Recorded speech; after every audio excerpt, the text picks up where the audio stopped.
Belum ada? Oke, kalau belum ada, kami ulangi untuk memberikan kesempatan terakhir pada Mula Warman. Universitas Mula Warman? Tidak ada. Udayana? Usu? Silakan Usu. Udayana, Ibu. Ya, silakan. Ya. Baik, saya Putri dari Udayana. Saya ingin menanyakan satu, ada kemarin kami dapat menerima sebuah PP ya namanya peraturan baru yang ditujukan ke rektor. Dalam peraturan itu ada sudah ditandatangani dengan rektor kita, itu ada tentang pelarangan iklan rokok yang masuk ke universitas atau perguruan tinggi maupun sekolah menengah umum ataupun sekolah menengah pertama. Dan juga ada undang-undang dilarang untuk beasiswa dari perusahaan rokok. Ya, itu ada peraturan baru kayaknya dari Kementerian Pendidikan dan tapi sampai saat ini saya masih melihat di Udayana sendiri ada beasiswa Jarum, ada beasiswa Sampurna, itu masih terus dipakai oleh kemahasiswaan. Jadi bagaimana menurut pandangan Bapak mengenai peraturan yang sudah di ACC gitu, tapi belum sepenuhnya dilakukan oleh stakeholder dari universitas itu sendiri. Ya, segitu aja Bapak. Terima kasih dan Iya, terima kasih Udayana. Usu Universitas Sumatera Utara? Belum ada? UI, silakan UI. UI?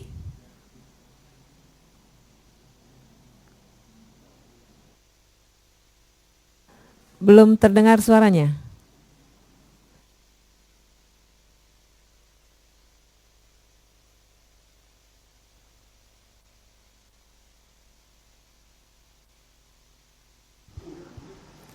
UI tidak ada?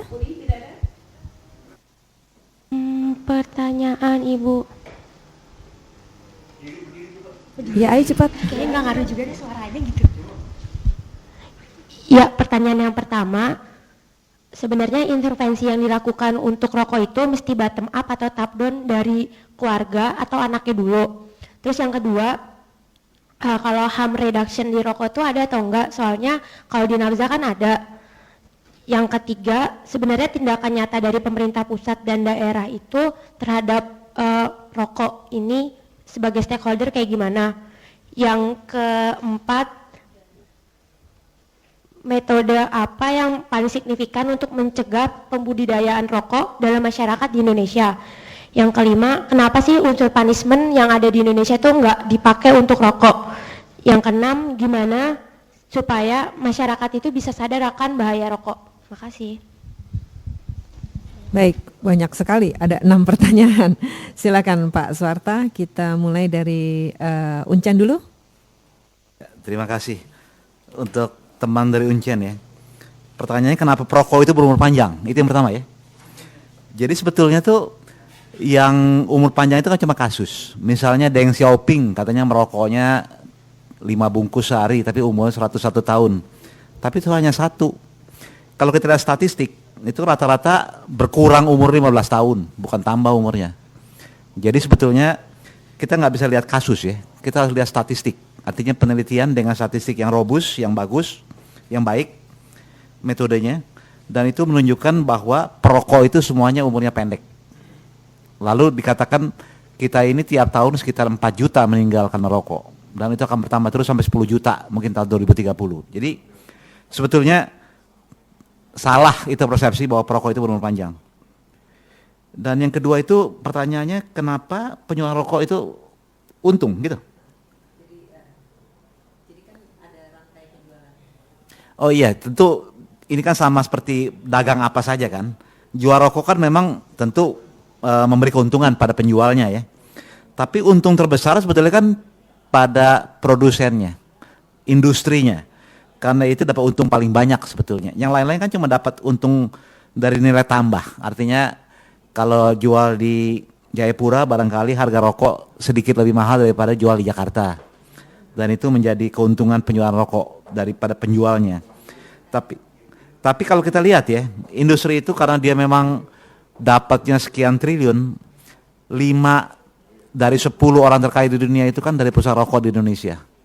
Jadi memang tidak heran kalau untung yang mereka dapat besar sekali. Dan ini juga ditunjukkan dengan kalau kita naikkan cukai rokok, itu harganya di pasar bisa tetap karena diserap oleh produksi rokok. Jadi naikkan cukainya, tapi kenaikan itu dia ambil oleh industri rokok. Artinya apa? Artinya untung mereka memang besar sekali dan mereka sanggup untuk itu. Pertanyaan berikut sebetulnya dari teman di Udayana. Nah, saya tuh belum dengar tuh bahwa ada edaran dari Dignas. Tapi kalau betul ada, memang ini seharusnya dilakukan, ya. Jadi memang adalah taktik industri rokok untuk mempunyai wajah lain dengan menyediakan beasiswa supaya wajahnya terlihat bagus kan. Nah, memang ini akan coba diatur dalam PP yang nanti akan diundangkan. Peraturan pemerintah ya mengenai beasiswa ini. Jadi beasiswa sponsorship juga akan dilarang. Tentu kalau sudah ada undang-undangnya sebaiknya di-enforce memang. Jadi sekarang ini kan mereka berusaha. Kalau kita baca koran juga beberapa universitas negeri itu meresmikan bantuan gedung dari industri rokok. Ya kan? Tapi sekarang kan belum ada undang-undangnya, belum dipermaklumkan itu. PP yang dulu juga tidak memuat hal itu sebetulnya secara jelas.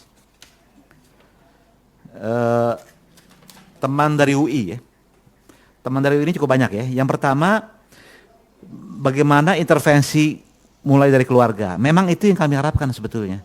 Artinya dengan berbagai counseling dan juga penyuluhan kesehatan di tingkat keluarga, kami harapkan itu akan bisa membawa anak-anaknya itu nggak mudah terpengaruh misalnya. Sekarang ini kan pengaruh daripada peer, teman-teman sebaya itu yang membahayakan bahwa remaja kita akhirnya jadi perokok. Malah kalau kita baca misalnya hari itu anak umur 3 tahun merokok, itu karena bapaknya itu menganjurkan atau bapaknya bangga kalau anaknya merokok. Mengenai harm reduction sebetulnya sama ya dengan narkoba, cuma memang kita belum galakan saja bahwa sebetulnya merokok ini kan bahayanya besar sekali. Artinya hampir pasti sesudah merokok sekian puluh tahun akan menimbulkan penyakit. Kalau enggak stroke, jantung, kalau enggak kanker paru dan sebagainya.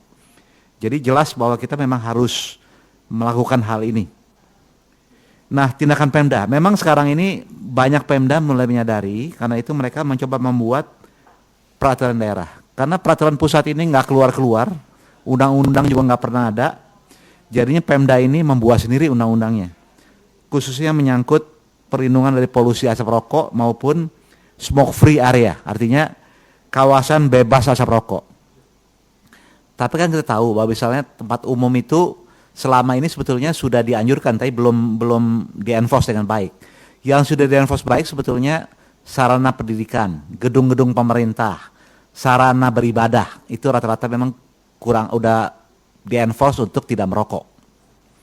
Jadi kita jarang melihat misalnya kalau anak sekolah merokok dalam halaman sekolah, tapi keluar pagar mereka merokok lagi memang. Nah, itu yang kita harapkan dari Pemda akan makin banyak. Artinya kalau lihat kita punya 500 kabupaten kota, kalau semuanya melakukan smoke free area undang-undangnya, itu akan bagus sekali sebetulnya. Nah, metode paling tepat untuk ini sebetulnya tadi saya sudah katakan ada 6 paket WHO tadi, empower. Kalau itu kita bisa galakan, misalnya pemerintah pusat meningkatkan terus pajak rokok misalnya, melarang iklan, kemudian juga menyediakan klinik berhenti merokok. Jadi kalau kita 6 hal tadi itu kita bisa lakukan, ya, melindungi paparan asap rokok, menolong mereka berhenti merokok, lalu peringatan atau warning pada bungkus rokok itu mengenai bahaya merokok, dan juga di berbagai tempat ya.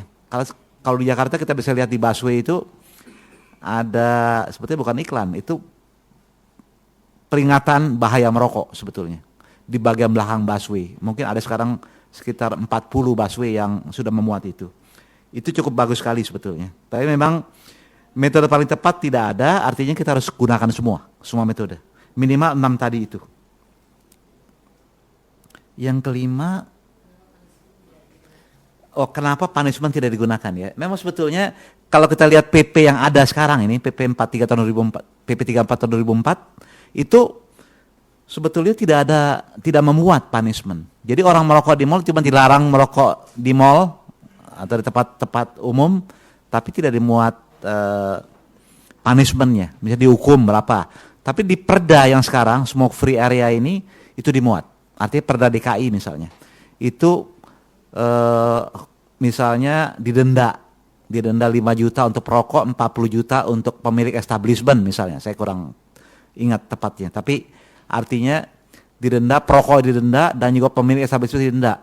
Kalau yang dulu itu perokok didenda 80 juta, itu saya rasa omong kosong karena nggak mungkin kita denda orang merokok 80 juta.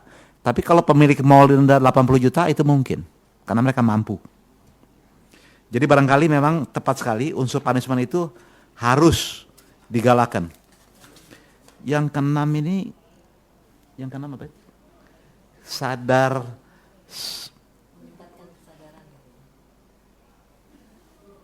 Iya, bahwa sebetulnya memang upaya-upaya promotif preventif harus digalakan ya, dan caranya banyak sebetulnya. Karena itu memang yang pertama ini upaya membujuk untuk menjadi perokok pertama, ya, perokok pemula, dan juga untuk kita harus terus giatkan di samping kita upayakan pertolongan pada mereka yang ingin berhenti merokok. Tadi saya sudah katakan di kalangan remaja saja itu 50% katakan ingin berhenti merokok, sayangnya fasilitasnya nggak ada. Nanti kami akan keluarkan di bulan depan itu hasil terakhir dari Global Data Beko Survey. Hasilnya lebih juga mengagetkan sebetulnya. Barangkali ini, terima kasih. Terima kasih Pak Suharto Kosen. Demikian para mahasiswa sekalian, saya akan sedikit merangkum. Jadi tadi kaitan rokok dan HIV, mungkin Anda sekalian bisa merefer ke model pada mata ajaran yang saya sampaikan, bahwa perilaku antara lain merokok dan alkohol itu adalah jembatan tol itu menuju perilaku berisiko untuk HIV, yaitu seks dan drugs. Ya, mungkin bisa dilihat lagi. Dan memang semua perokok, belum tentu semua perokok itu drugs, belum tentu. Tetapi yang menggunakan narkoba itu pada umumnya merokok. Kemudian yang kedua, rokok itu menjerat anak muda. Dan apa yang tadi disampaikan oleh teman kita, yaitu memang teknik dari industri rokok yang berusaha mengasosiasikan hal-hal baik dengan produknya, sehingga kita kemudian melunak terhadap produknya. Nah, untuk itu nanti di Skele saya akan berikan link ke dalam tulisannya Bapak Kartono Muhammad yang ada di Kompas News ya. Beliau membahas mengenai strategi apa saja yang dilakukan oleh industri rokok ya, yang dilaksanakan, dan agar semua mahasiswa tahu. Karena salah satu tujuan mata ajarnya adalah membentengi mahasiswa dari cengkraman industri rokok. Jadi kita tahu dengan jelas apa yang terjadi. RUU di grounded tadi Pak Suharto sampaikan karena yang terjadi adalah RUU-nya sudah dibeli. Jadi RUU yang dibuat oleh aktivis rokok sudah diganti-ganti dengan penelitian yang disisipkan, yang dibiayai dari industri rokok, sehingga akhirnya berubah semua. Karena itu di grounded ya. Kemudian saya kira itu yang bisa saya sampaikan, dan saya juga akan menyampaikan pada para mahasiswa. Jadi pada sesi yang berikutnya itu adalah Ibu Agustin akan membuat rekapitulasi dari kuliah-kuliah yang telah disampaikan ya, dan mohon didengarkan dengan baik. Tetapi memang tidak ada sesi tanya jawab. Kalau ada yang belum jelas itu silahkan tuliskan di Skele, dan minggu depan kita akan ujian ya. Sebelum itu mungkin kita berikan aplaus dulu kepada Pak Suharto Kosen. Terima kasih Pak Suharto Kosen atas kehadirannya di sini, dan moga-moga apa yang disampaikan menjadikan pemuda-pemudi kita ini pejuang aktivis anti rokok. Terima kasih.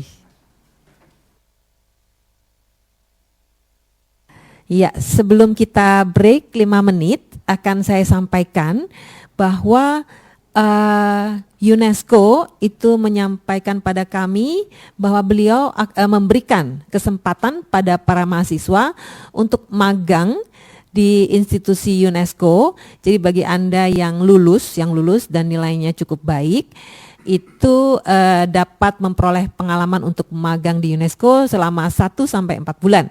Namun demikian, magangnya ini harus dengan biaya sendiri, artinya tidak ada transport dan sebagainya. Jadi kalau yang dari luar kota, itu mungkin biaya ke Jakartanya itu memang harus ditanggung sendiri, berikut akomodasi dan penginapannya.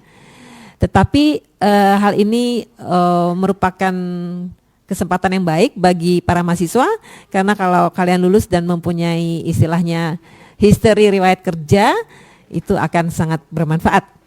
Baik, kita akan break 5 menit dan Ibu Agustin akan memandu kita dalam rekapitulasi mata ajaran ini. Terima kasih. Iya. Baik.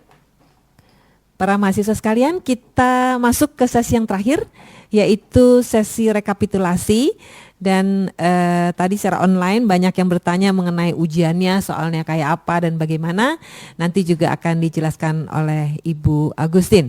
Silakan Ibu Agustin. Baik, terima kasih Bu Dita. Selamat pagi saudara-saudara sekalian di seluruh tanah air. Mudah-mudahan semua dalam keadaan sehat dan selalu dalam kebaikan. Pagi ini saya akan mencoba untuk mereview kembali atau melisting apa saja materi yang sudah sama-sama kita pelajari dalam pertemuan yang sudah sekian sesi ini. Kita akan mulai dari pertemuan yang pertama yang pada waktu itu diberikan oleh Bapak Ahmed Afzal dari UNESCO. Judulnya adalah Besaran Masalah dan Mitos Seputar HIV/AIDS. Pada waktu itu beliau menjelaskan kepada kita semua mengapa HIV/AIDS itu menjadi penting untuk dibahas begitu. Misalnya saja diceritakan bagaimana informasi yang beredar mengenai HIV/AIDS itu sangat beragam dan kadangkala membingungkan, bertentangan satu sama lainnya, sehingga menimbulkan keraguan-raguan informasi yang mana yang bisa dipercaya, siapa sumber informasi yang dipercaya. Kemudian juga beliau menjelaskan bagaimana kejadian HIV/AIDS sekarang situasinya, dan bahwa HIV/AIDS itu banyak sekali menyerang kalangan muda, khususnya yang berusia 15 sampai 24 tahun. Lalu beliau juga menyitir bagaimana seriusnya dampak yang ditimbulkan oleh HIV/AIDS. Beliau menjelaskan dampak yang terjadi pada level global secara internasional, berapa banyak yang menderita, berapa banyak yang kemudian meninggal akibat AIDS, dan kemudian secara regional juga misalnya di Asia Pasifik pada tahun 2010 berapa juta orang sudah hidup dengan HIV dan AIDS. Secara khusus kemudian Pak Ahmed juga menjelaskan situasi di Indonesia, bagaimana dampaknya, berapa orang yang sudah terinfeksi, berapa banyak yang sudah berkesempatan memperoleh pengobatan, berapa kematian yang sudah terjadi. Kemudian juga dijelaskan target yang sekarang kita canangkan bersama untuk menanggulangi masalah HIV dan AIDS di Indonesia, yang tercantum baik di dalam rencana pembangunan jangka menengah maupun merupakan bagian dari komitmen kita pada Millennium Development Goals. Lalu Pak Ahmed juga menjelaskan secara selintas bagaimana model transmisi HIV di Indonesia yang ternyata banyak terjadi di kalangan heteroseksual dan para pengguna narkoba suntik. Bagaimana pengaruh gender, di mana wanita memiliki resiko yang lebih tinggi untuk tertular, dan secara spesifik dijelaskan bagaimana kaum muda itu memiliki peran yang sangat strategis dalam penularan ataupun pencegahan, kalau kita bisa ubah, HIV/AIDS di Indonesia. Pak Ahmed pada akhirnya kemudian menjelaskan apa yang disebut dengan Young Key Affected Population, yaitu kaum muda usia 15-24 tahun yang memiliki perilaku berisiko, antara lain pekerja seks, pengguna narkoba suntik, gay waria atau lelaki suka dengan lelaki, dan orang dengan HIV/AIDS. Itu kemudian dilanjutkan dengan beberapa kesalahan konsep yang sering terjadi. Misalnya kesalahan konsep yang kemudian menyebabkan timbulnya stigma dan diskriminasi, pengertian yang keliru sehingga menimbulkan ketakutan dan kekhawatiran yang tidak tepat, adanya penolakan dari orang tua, adanya kampanye negatif tentang AIDS, dan kemudian pengertian yang keliru mengenai cara-cara penularan HIV itu sendiri. Tidak kurang perannya adalah mitos-mitos yang keliru yang berkaitan dengan penularan HIV dan AIDS.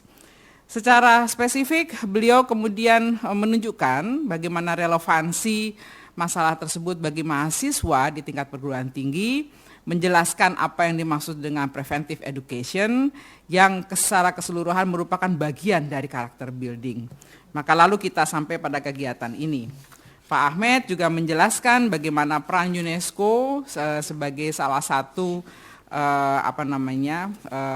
institusi di lingkungan PBB dalam upaya untuk pencegahan dan penanggulangan masalah HIV dan AIDS di dunia.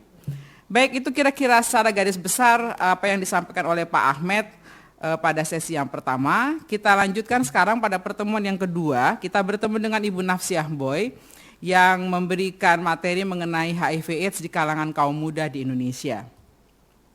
Ibu Naf itu menceritakan atau menjelaskan bagaimana cara transmisi HIV dan perjalanan infeksi HIV dan penyakit AIDS itu sendiri. Kemudian beliau secara rinci menjelaskan bagaimana situasi penularan HIV dan kejadian AIDS di Indonesia. Misalnya saja menjelaskan bagaimana pengaruh berbagai faktor risiko terhadap kejadian HIV AIDS itu sendiri, bahwa sebagian besar kejadian itu justru terjadi pada kalangan heteroseksual, penasun, lelaki suka dengan lelaki, dan penularan dari ibu dan ke bayinya. Kemudian beliau juga menjelaskan sebaran kejadian HIV AIDS menurut kelompok umur, di mana yang tertinggi terjadi pada usia yang produktif, yaitu 20-39 tahun, serta 30-39. Kemudian menurut pekerjaan justru yang paling banyak adalah ibu rumah tangga, sehingga kita bisa membayangkan penularan ke anak pun akan kepada bayi juga akan menjadi cukup besar masalahnya di negara kita. Lalu beliau menjelaskan risiko atau pemicu epidemi HIV di Indonesia. Secara spesifik dijelaskan peran kaum pria sebagai pembeli jasa pada industri seks, kemudian penasun, dan GWL, gay, waria, dan lelaki suka lelaki. Di kalangan kaum perempuan, pemicunya terjadi atau dilakukan oleh para pekerja seks, dan tidak kalah pentingnya adalah para wanita yang kebetulan menikah dengan pria yang berisiko tinggi. Itu cukup besar justru populasinya dibandingkan dengan wanita pekerja seks. Nah, ini semua kemudian membawa penularan kepada anak-anak yang tentu saja tidak memiliki perilaku berisiko, tidak punya kesalahan apapun juga, tapi kemudian tertular penyakit itu melalui ibunya. Kemudian secara lebih lanjut, Ibu Naf menjelaskan bagaimana kejadian HIV dan AIDS pada penduduk muda di Indonesia. Dijelaskan terlebih dahulu siapa itu penduduk muda, yaitu khususnya usia 15-24 tahun, dan populasi kuncinya yang terdiri dari para pekerja seks, pengguna narkoba suntik, gay, waria, dan LSL, orang dengan HIV AIDS, serta laki-laki yang berisiko tinggi. Kemudian disajikan sebuah data yang menjelaskan sebaran kejadian pada usia 15-24 tahun, khususnya pada kelompok-kelompok populasi kunci tersebut. Lalu Ibu Naf menceritakan bagaimana berbagai faktor itu turut mempengaruhi kejadian penularan HIV, misalnya saja bagaimana peran penggunaan kondom, bagaimana peran perilaku menyuntik di kalangan pengguna narkoba suntik, kemudian bagaimana peran pengetahuan di kalangan kaum muda yang tentu saja akan turut mempengaruhi laju penularan HIV. Lalu Ibu Naf menceritakan tentang kebijakan serta program nasional penanggulangan HIV AIDS di kalangan kaum muda. Dijelaskan bahwa tujuan utama dari upaya penanggulangan HIV AIDS ada 3, yaitu mencegah penularan, yang kedua meningkatkan mutu hidup ODA, dan yang terakhir adalah mengurangi dampak sosial dan ekonominya.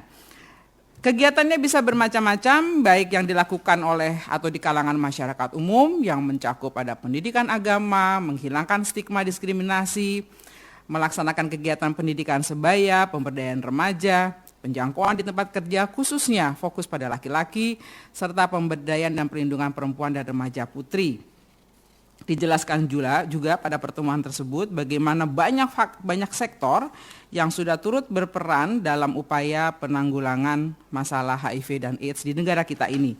Misalnya selain KPAN juga ada kegiatan dilaksanakan oleh Kementerian Pendidikan Nasional, oleh Kementerian Kesehatan, Kementerian Sosial, Kementerian Hukum dan HAM, maupun BKKBN. Itu pertemuan kedua kita dengan Ibu Naf. Kemudian pada pertemuan ketiga kita bertemu dengan Pak Pandu Riono yang menceritakan tentang pencegahan perilaku untuk penurunan HIV. Pak Pandu menekankan pada 2 perilaku utama yang mendorong penurunan HIV di Asia, yaitu penggunaan jarum suntik bersama di kalangan pengguna narkoba suntik dan perilaku seks dengan banyak pasangan. Pencegahan penurunan HIV itu secara spesifik diangkat potensi atau peran sirkumsisi pada pria sebagai salah satu upaya untuk mencegah atau mengurangi laju penularan, dan kemudian yang kedua adalah tentu saja membatasi jumlah pasangan seks.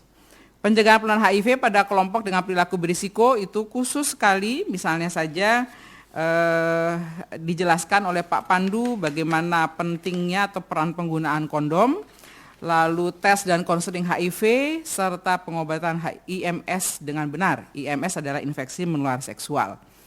Ada pencegahan penularan HIV lainnya, misalnya saja penggunaan mikrobisit, penapisan darah pada donor, ini penting sekali, dan kemudian pencegahan penularan dari ibu kepada bayinya, ini sangat strategis, karena dengan upaya yang tepat, itu sekitar 90% penularan dari ibu kepada bayi bisa dicegah. Ini adalah kira-kira garis besar pesan yang disampaikan oleh Pak Pandu Riono. Kita masuk pada sesi yang berikutnya. Ibu Rita Damayanti itu mencoba untuk menceritakan atau menjelaskan mengenai perilaku berisiko di kalangan orang muda. Yang pertama, Ibu Rita mencoba lebih dahulu menjelaskan kepada kita semua bagaimana tahap-tahap perkembangan remaja, di mana remaja itu mengalami ada dua perkembangan utama, yaitu perkembangan biologis dan perkembangan psikologisnya. Secara biologis terjadi perubahan hormonal yang cepat, pertumbuhan atau perubahan fisik yang sangat cepat, dan biasanya perempuan lebih dahulu atau lebih cepat mengalami perkembangan biologis dibanding dengan laki-laki. Ini kemudian terjadi pula pada saat yang bersamaan perkembangan psikologis yang intinya adalah pada perkembangan untuk mendapatkan atau mencapai identitas diri. Nah, tahap-tahap perkembangan dijelaskan oleh Bu Rita, menurut umurnya ada, kita bisa bedakan perkembangan pada remaja awal umur 10 sampai 14 tahun, remaja pertengahan 15 sampai 17 tahun, lalu remaja akhir 18 sampai 24 tahun, dan dewasa muda 21 sampai 24 tahun. Dijelaskan di situ ciri-ciri spesifik pada masing-masing tahap perkembangan tersebut, dan challenge atau tantangan yang dihadapi oleh remaja pada masa-masa tersebut. Kemudian khusus mengenai tahap perkembangan identitas diri dijelaskan oleh Ibu Rita beberapa situasi, misalnya yang disebut dengan identity achievement, di mana pada saat itu seseorang atau seorang remaja itu sudah menemukan identitas yang jelas dan memutuskan tujuan dan nilai hidupnya. Sementara identity foreclosure itu dia tidak menemukan secara dengan eksplorasi, tetapi mengikuti saja figur dari otoritas yang dia kenal. Kemudian ada moratorium, di mana remaja itu belum menetapkan identitasnya, dan ada situasi di mana remaja belum memiliki tujuan hidup yang jelas, tidak berusaha juga untuk mencari atau takut menghadapi tugas perkembangannya. Inilah yang disebut dengan identity diffusion. Itu yang tentu saja kita ingin supaya itu tidak terjadi. Kemudian Ibu Rita masuk pada penjelasan mengenai apa itu konflik psikologis dan kaitannya dengan perilaku yang berisiko, dijelaskan berbagai jenis konflik psikologis yang mungkin terjadi atau dialami remaja dan bagaimana tatanan masyarakat yang bisa